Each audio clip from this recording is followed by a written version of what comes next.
cemetery tour called Grave Matters. And the purpose of this tour is to gather history of our French settlement and also for our archives. And the reason I call this area a very unique area is because because we are one of the very few communities from Windsor to Midland, Ontario that is a French settlement. The settlers that came here first came from Berthier, Joliet, La Mettrie, and Assumption counties, which was east of Montreal, Quebec. They came here in 1844. News of the Huron track spread to 3 lumberjacks named Claude Gélinon, Abraham Bedard, and Baptiste Durand. They came here in 1844. They went back to Quebec, told their families and their friends about it, and in 1846 they came back to this area. And they settled down on Ducharme Beach, between Ducharme Beach and Vista Beach, which is just this side of Hessenland. In 1850, a log cabin was built, and that log cabin served as a school, a church, and a meeting place for the people around. And that log cabin was built here on the Sauble line, which meant sand line, which is now Highway 21. In 1859, a fire destroyed our log cabin, and all the records of the people went with it. In 1873, a new church was built, along with a rectory 2 years later. The bell at the top of the church up here was erected in 1882 and weighs 600 pounds. Makes you wonder how they got it up there. In between 2008 and 2010, we had all our statues in the church restored and refurbished, painted, through the generosity of our parishioners. The windows and the statues most of them are over 100 years old. This statue over here, I'll bring you over to the Sacred Heart statue.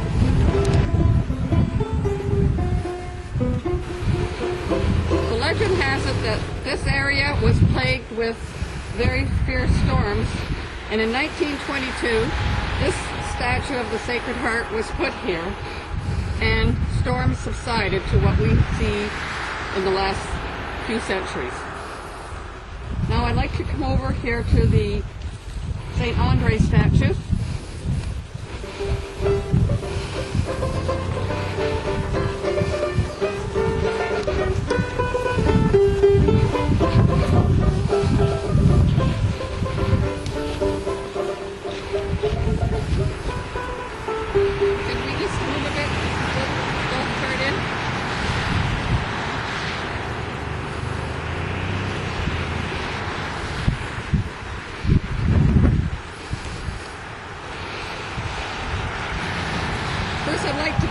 That in the year 1894, we had 89 families registered in this parish.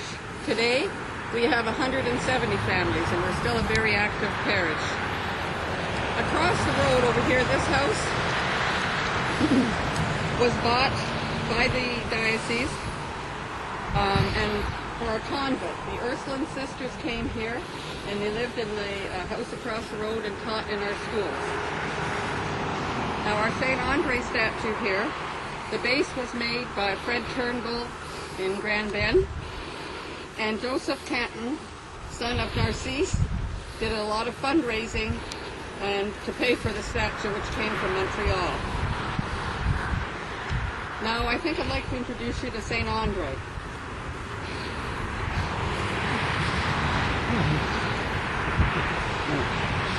Bonjour, hello.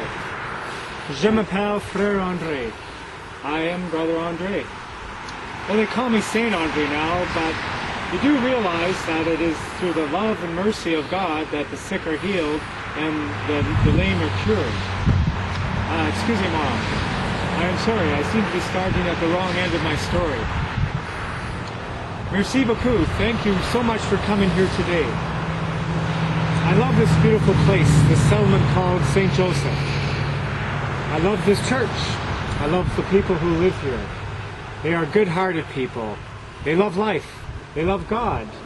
And like me, they have a special devotion to the Father, to the earthly Father of Jesus, St. Joseph.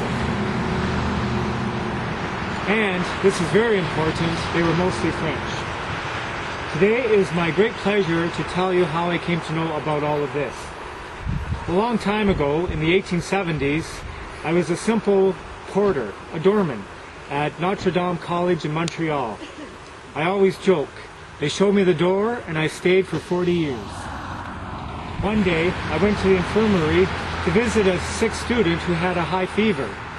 I went there, I prayed to St. Joseph.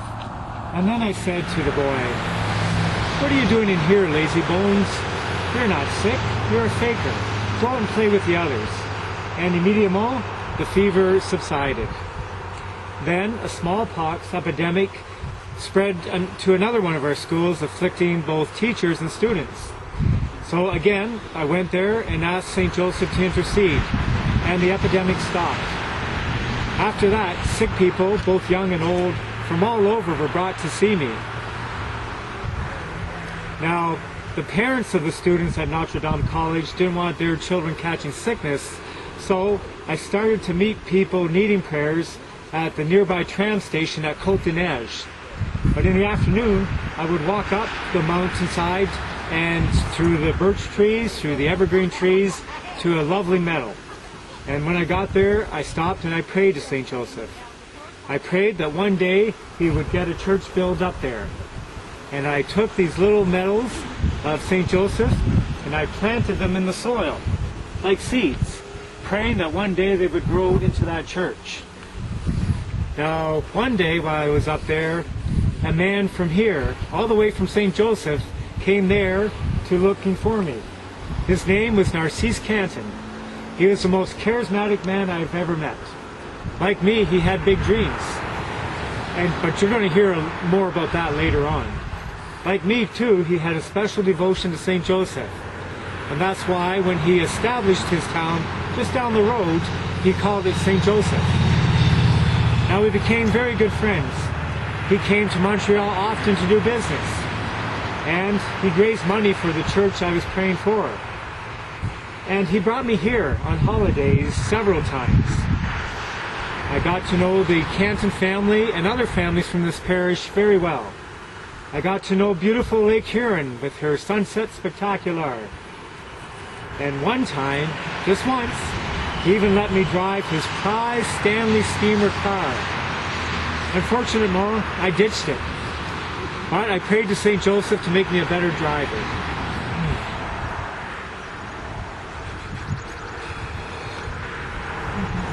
While I was here, sick people were brought to me. And after they were healed, I said to them, "Now don't tell too many people because I'm on holidays." Back in Montreal, in 1904, I did build a small chapel, which was replaced shortly thereafter by a small church, not much bigger than this one. But thereafter, a beautiful grand place of prayer was built, and it stands there still today. And over 2 million people visit it every year. And it's called St. Joseph's Oratory. So, you see what can happen if you pray every day? What amazing things can happen? The sick can be healed. A tiny meadow planted in the soil can grow into a cathedral. A porter can become a saint. And a tiny settlement in the middle of English Canada, a French settlement, can grow and grow into a beautiful place called St. Joseph. Now, because of the dedication and the faith of the community here, my memories and my spirit live on. So, now you know my story. And because you are here today, you are part of the living history of St. Joseph. So, merci beaucoup. Thank you very much. Enjoy your visit. And may God and St. Joseph bless you always.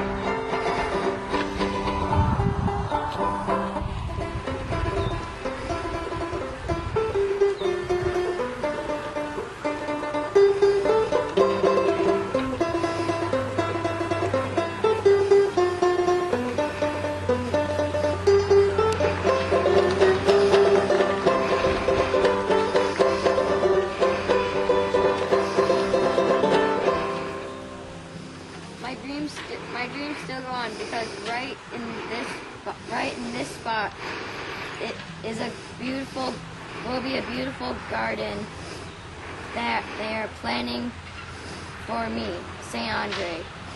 It will have flowers, trees, and places to sit and pray. I know all of you will love it. God bless you.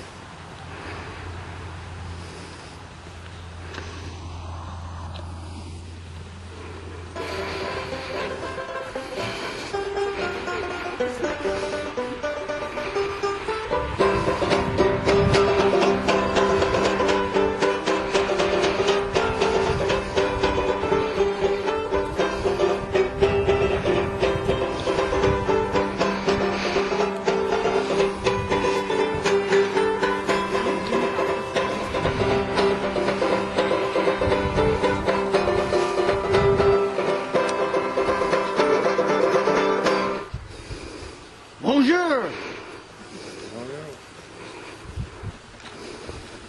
Hello everybody, and welcome. I am Remy Geoffroy, but everybody around here call me Remy France, after my father, Francois. This is my mon chéri, my wife Sarah, my children, Lucille, and Vincent. Good to meet you. Mon Dieu, Sarah, I don't know how we are so lucky that we get to follow Saint Andre. Oui, what can we say after that? But we are a simple people. We live a quiet life.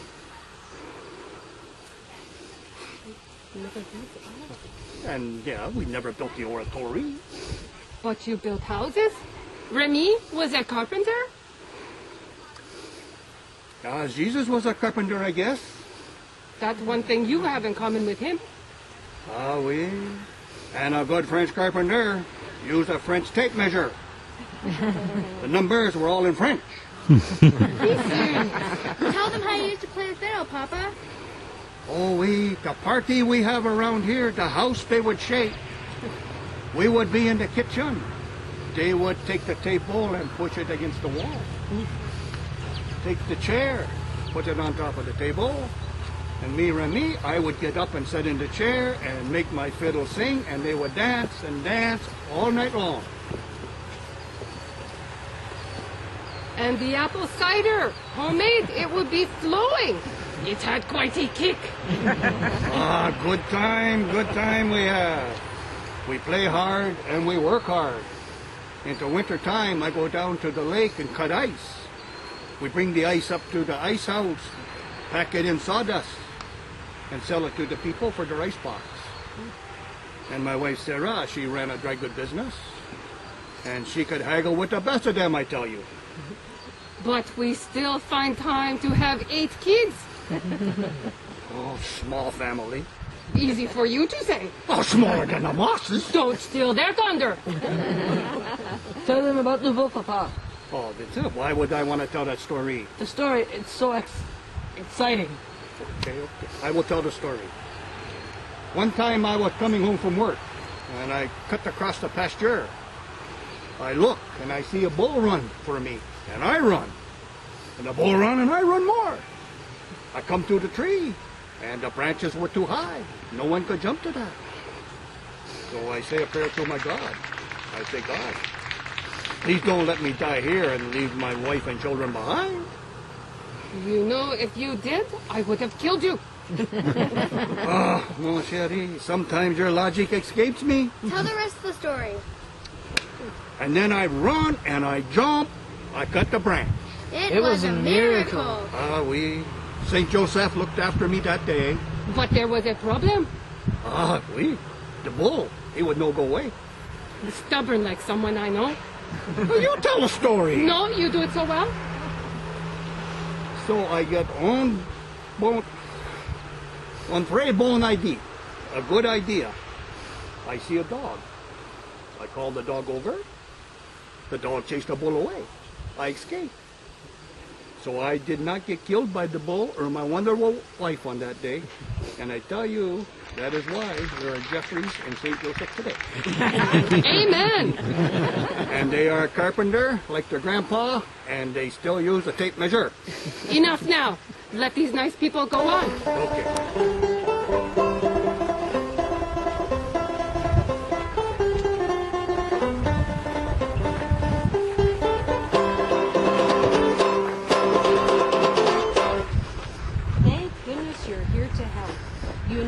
there's lots to be done to clothe and feed 21 children. You heard right, 21. Now, who here is a good healer? We have an 11-quart basket of food that has to be done by somebody.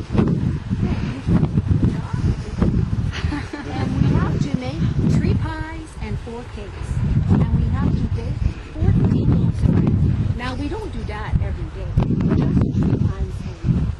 Now, is it Saturday to cook? Then, we need someone to go and buy 100 pounds of flour and 20 pounds of cereal. Now, who here is willing to go and butcher that 100-pound bird? On you look like a strapping lad. I think you could do the job. And then we need help to turn the 25 pounds of butter. That will last us about 2 weeks if it's ready. And then there's the laundry. 20 loads a week. If we're not washing the clothes, we're sewing them or we're knitting them. You all look a little bit worried. I just kidding. I would never ask a guest to do any work. I don't think I introduced myself. I'm Mabel Moss, and I'm the mother of the biggest family in all of Canada. And I am Onazim, but everybody, they call me Jim. Our family motto is, God, He will provide. Oh, then he better. I hear some couples these days, they decide not to have any kids at all. What is it they call them? Dinks. Double income, no kids. Us, we were ninks. No income, numerous kids. But we farm. Like I said, no income. And you were the road superintendent. And then, we became sort of, how would you say it, Jim? A tourist attraction. Really? There were signs put up on Highway 21 directing people to a little 6-room house here in St. Joseph. Pictures of our family that were taken were made into postcards. And they wrote like newspaper articles about us, and they put us in magazines, and they even did the newsreels about us. We were especially blessed and marveled because all our family was healthy and thrived. There was not a bad leg or a crooked eye in the whole bunch. Our first was born in 1911, and the last in 1937. Now, let me tell you, that was 19 single births and 1 set of twins. I got to admit, you were quite a trooper. You have no idea? It is true. It is true. And after we were blessed with the birth of our 21st child, we received a papal blessing from Pope Pius XI. And Bishop Kidd himself come to a special celebration held right here on the grounds of St. Peter's. Over 1,000 people came. That was truly a great day. It was right up there when the time Brother Andre. Is St. Andre now? Right, St. Andre. He blessed one of our sons, cured him of stuttering right in front of our eyes. It was a miracle. Right here at St. Joseph, by St. Joseph. And the good Lord, He will provide. A lot of our kids went on to have big families themselves. Yvonne had 17, Marie had 13, Ivan had 10, and the list, it goes on. Our family reunions were crowded. By the time I died in 1972, He outlived me by 12 years. I wonder why. I had 114 grandchildren, 106 great-grandchildren. Today, Mabel and me, our direct descendants number is over 500. So you better be careful what you say about us. You might be talking to one of our relatives. Anyhow, I want to thank you for your interest, but we should let you go. Yes, merci, and God bless you.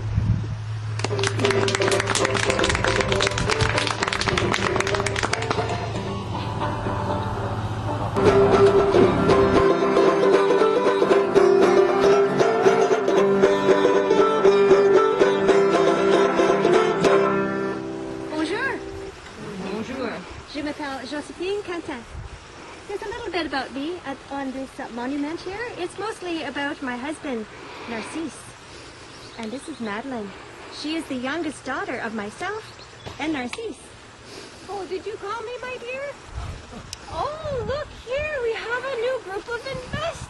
How wonderful. Narcisse, it's okay. I can take it from here, my dear. It's okay. Welcome.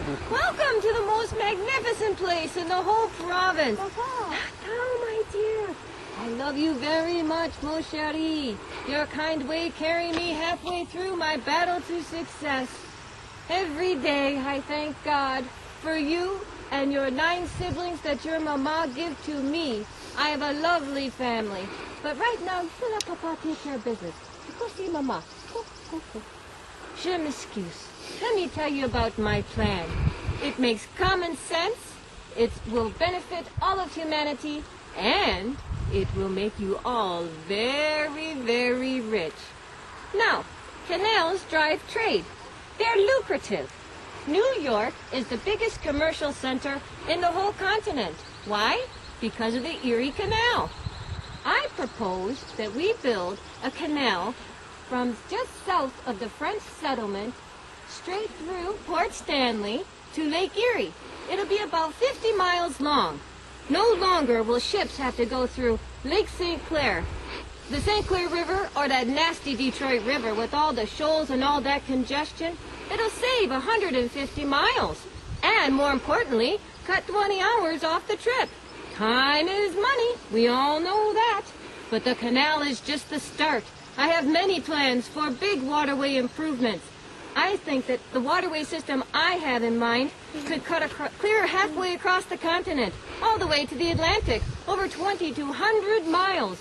It'll be the biggest, most wonderful, the most important waterway system in the entire world.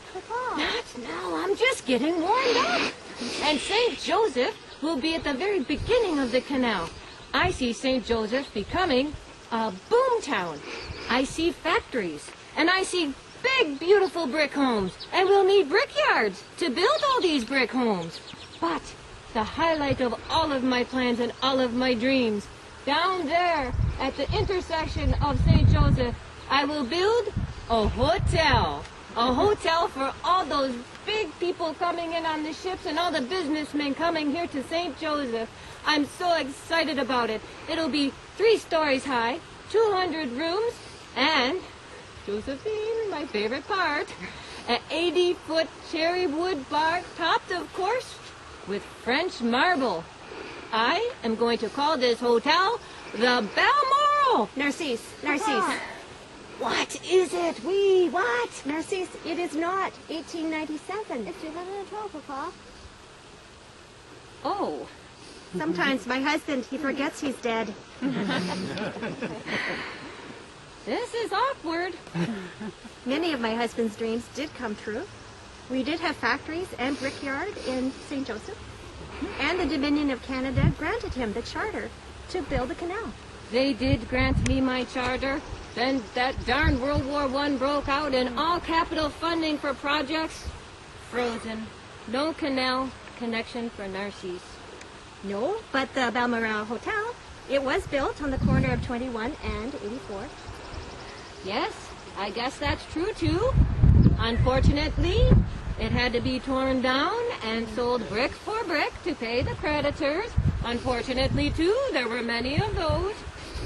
The St. Lawrence Seaway was created. Yes, the St. Lawrence Seaway was created.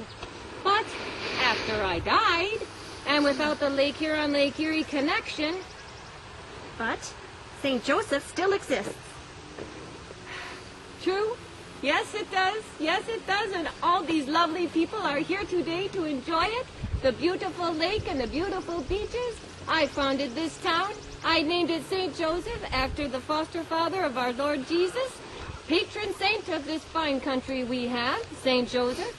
I want to be much like St. Joseph. He was poor. I did end up poor. But he was poor. He was born in a beautiful place just like this. And he did lots of wonderful, marvelous deeds in his life. He changed the world. Narcisse, you were a good man, a good Catholic, and you were a genius. I guess I wasn't I? And you're remembered. You're remembered as the father of the St. Lawrence Seaway. And last summer, in that very field, there was a play put on about your life. That is true. That is true. I like to remember Teddy Roosevelt's words. Never let me be counted as one who knew neither victory nor defeat. You chased your dreams. You were just ahead of your time. Time? Time! Uh-oh. I must go. I have an appointment in Buffalo with my good friend and business partner, Oliver Cabana. He has arranged for me to meet with very, very rich investors. One of them is Charles Schwab, great big steel magnate. I know he's going to want to invest in my ideas to make St. Joseph a big, wonderful magnet for all to come to. Before I go, you must have our son Napoleon talk to all these lovely, lovely people and get them to invest in all the St. Joseph enterprise. They look very, very smart. I know they're going to want to have a big hand in all of this. So, je t'aime. Je t'aime. Au revoir. So, Narcisse did meet with Charles Schwab. Within a short time of meeting him, Charles was known as saying, "Don't leave me alone with that man. Within an hour, he'll take over my company." He also offered a job to Narcisse at a salary that would knock your eyes out. However, Narcisse knew his place was here in St. Joseph, and his purpose in life was to the St. Lawrence Seaway, or the St. Joseph Seaway, the canal. However, by the time he died, we had to pass a hat just to cover the funeral. Anyway, no more of our woes. We lived, we laughed, we dreamed, we left our mark. Au revoir.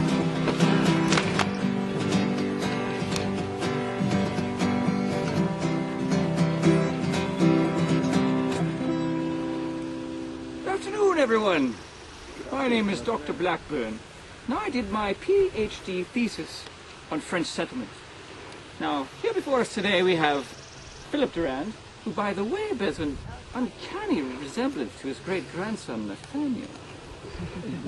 But anyway, Philip Durand was born August 3rd, 1924, on a family farm not too far from where we stand at this moment. And beside him, we have the very lovely Marie Nee Taylor. And the two of them were wed on November 10th, 1945. Now, I do hope that some of you are taking notes, because there will be a test when I'm finished. I'm not even kidding. You laugh, but I'm not kidding. Now,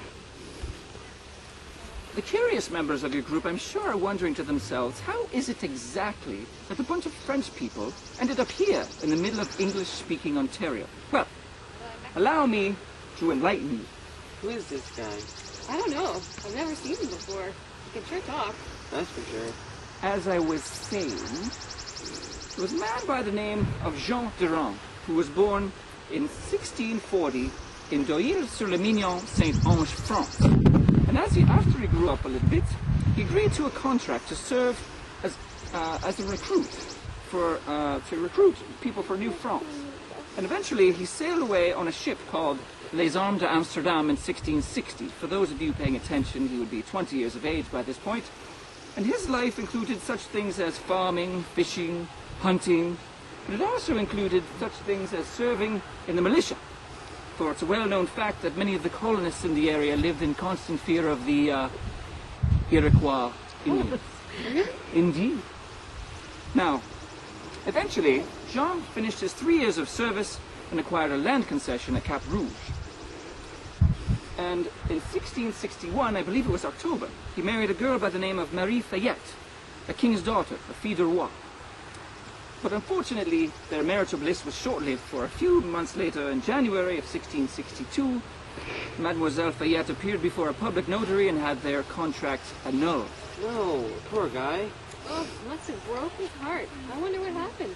Well, we don't quite know, but fear not, for later that same year, I believe it was September of 1662, Jean Durand married an orphan Huron girl by the name of Catherine Ananuntuk. Catherine was a refugee of the Iroquois massacre of the Huron missions, which was modern-day Midland, Ontario. Now, Catherine's father, Nicholas, was actually believed to have been one of the first Indian chiefs to embrace the Christian faith, but unfortunately was martyred that same fateful day in 1649 for those beliefs. Now, this is all very, very interesting, but when do we get to the part about why we French people came here? Yes, could we hurry this up just a little bit? Yes, very well then. Jean and Catherine Durand's descendants number among the tens of thousands in Canada and the US, and one of their sons, Louis Durand, was actually a very successful coureur de bois, fur trader, also a farmer and a political official at one time or another, and two of his descendants, Jean-Baptiste and Basile Durand, actually traveled from the shores of Joliette, Quebec, to the shores of Lake Huron prior to 1850. It's actually a well-known fact that many colonists came to this area due to a succession of crop failures of near famine proportions between 1840 and 1850. Now, they also came here due to the glowing accounts of the richness of the soils in this area. Aha! The farmland brought us here. I'm a farmer, you know. Yes, yes, we know, Philip. Did you know there is no better life than raising the family you love on the land you love? Well said, Philip. May I call you Phil? No. Oh. Very well. Among the many accomplishments of Philip Durand, a few of them include development of shoreline property along the shores of Lake Huron, and also, due to advancements in technology, he was one of the first people in the area to construct an alcohol still on his farm for use to create alternative fuels for his farm equipment. Yes, Philip was miles ahead when it came to ethanol production, and remarkably, I believe, and this is what they tell me, his still was the only one in the vicinity that was not used for the production of cider. I think he just made a joke. He did get some laughs. Yes, they laughed. I heard them. Now, to finish off then, Philip was also quite the businessman, for he traveled to European countries selling crops he grew himself on the farm as a farmer. Now, I recognize that I've thrown a lot of information at you today, but I do hope you've retained some of it. Are there any questions? Would you like a glass of water? Actually, I am quite parched, but do you have any cider? I think in the back. Oh, yes. All right. Well, thank you very much again for listening to my discussion about the history of this area. I do hope you've learned something, and remember, pop quiz later in the parish hall. Hello. Sound like you got quite a lesson over there. I'll keep this short and sweet for you. And I'll tell you things that perfected me right now. Like how one time I committed a sin so bad, the priest refused to absolve me. My name is Adelaine Donoman. I was born August 13, 1904. My mère, she was Durand before she married. Yes, everyone around here is related. I had very good parents, but they were French-Canadian and spoke very little English. So we spoke only French around the home, which was fine. I learned English when I attended the Little Red Schoolhouse next to the church. Don't get me wrong, though. I have no PhD like Dr. Blackburn. I quit attending school when I was 12 to help out around a home. Every morning we attend Mass at 8 at the church. And I'll let you in on a secret. The organist, she never married. So I started attending dances when I'm 15 or 16. Mostly it was just house dances and square dances. But one time I went to the big dance hall in Grand Bend, the Lakeview Casino, and it was wonderful. It was right along the lake, and you could see the stars and the waves. And best of all, they had jig dancing. The only problem was, Father Rodnio was strongly against it. So I really had to go to confession, and you'll never believe what happened. Forgive me, Father, for I sinned. It has been a week since my last confession. And I have a very big sin to confess. What is it, my child? Father, I don't want to tell you. God is merciful. Christ died for our sins. On the cross, he forgave the murderer, being crucified beside him. No sin is too great to confess. Father, I went dancing in Grand Bend. Quoi? You did what? I'm sorry, Father, I know it is a very bad sin, but I must admit, I had a wonderful time. Shame. So, Father, am I forgiven? Father? Do 10 rosaries, and come back again tomorrow. Father? Go. I guess dancing at the Lakeview Casino was worse than murder. But you'll be happy to hear I soon met my husband at a church. He'd come over in the evenings and we'd sit in the parlor and talk and play cards. And in the summer we'd sit on the porch. And of course my mother would stay up until he went home. We were married when Adeline was 18. We had 8 children, lost 1 at birth, and lost 2 at 2 years old to whooping cough. There were sad times mixed in with good times. That is true, my husband. And you'll be happy to hear Father Bagnon eventually forgave me. So now I can rest in peace. Bonne nuit.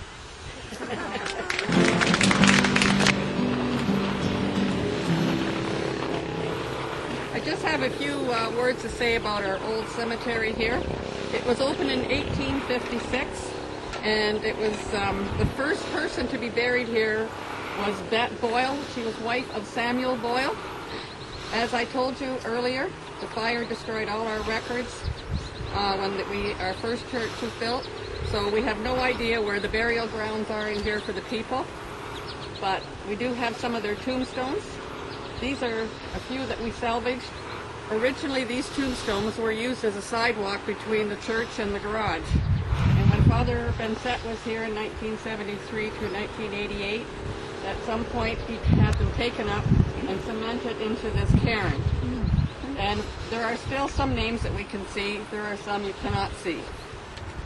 The wrought iron crosses that you see around the cemetery here, they were made by Joseph Ducharme, who's the grandfather of Yvonne Jeffrey, Alphonse Jeffrey's wife. And that's about all we can tell you about the old cemetery.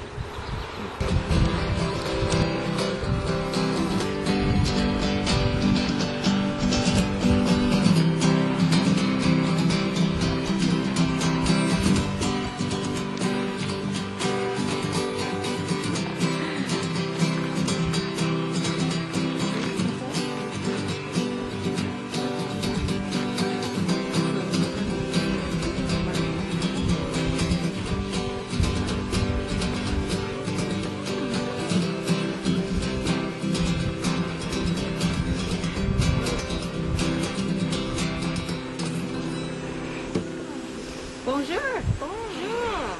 We are the Jelena, Mary, Lizzie, and Ida. We farmed in this area and ran a general store. We could tell you all about that, but we've got a better idea. We think it would be more interesting to tell you about our most colorful ancestors. There is Rene. He is a seventh great-grandfather in the Jelena family. In 1658, he was convicted of witchcraft by a Montreal tribunal. He was sentenced to burn at the stake. Supposedly, he cast a spell of impotence on a church warden, Pierre Gadot. Fortunately, after a brief period of imprisonment, the sentence was commuted. Otherwise, we wouldn't be here talking to you. Instead of death, he was sentenced to life in exile in Trois-Rivières. Some would consider that not a lighter sentence. That's not nice. I'm just kidding. Je t'aime, I love Trois-Rivières. This is what actually happened.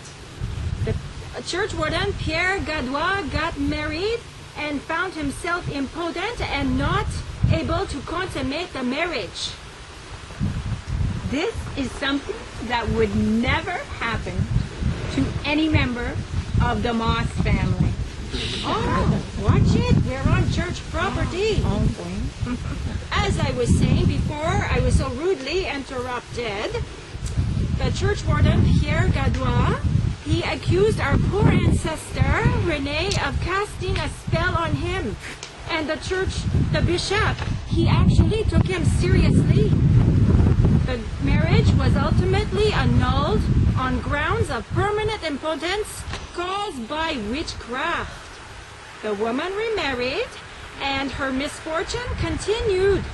4 months later, her husband was killed by the Iroquois. But enough of Rene. What about Claude Jelena? He was in the War of 1812. He was at Queenston Heights, at which General Brock was killed. Or we could tell them about Eli, who inspired the tale of Paul Bunyan. Do we know that for sure? He was a tall, big man who worked as a lumberjack, heading off each year to lumber camps, mainly in the States, accompanied by his big blue ox. Eli joined the Union Army. He fought in the Civil War. On his way home, he stopped at a saloon in Drysdale. Some local guys there started to give him the gears about his abolitionist views, and he beat the snot out of them. Never mess with Paul Bunyan. Didn't we have a bigamist in the family? No. He married a gal in Quebec and he had a wife back in France? No. That was another branch of the family. The guy got convicted of bigamy and deported. Which branch? Never mind, never mind. We don't want to embarrass anyone today. No. Was he a Durant? No.